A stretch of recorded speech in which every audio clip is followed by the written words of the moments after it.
Hello everyone and welcome back.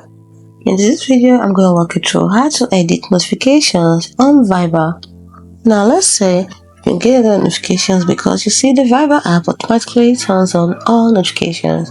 So to turn them off or to edit the ones you want, simply tap on the more icon at the bottom, tap on the settings icon, and then you see notifications, tap on it. Now you have the option to have show message preview. You can turn it off if you don't see the preview of the message. Then if you want to get notified when someone from your contacts, you can see they're all turned on apart from system sounds. So you have all the notification sound vibrate right. So go through them and decide to keep the ones you want and then turn off the ones you do not want. It's as simple as that.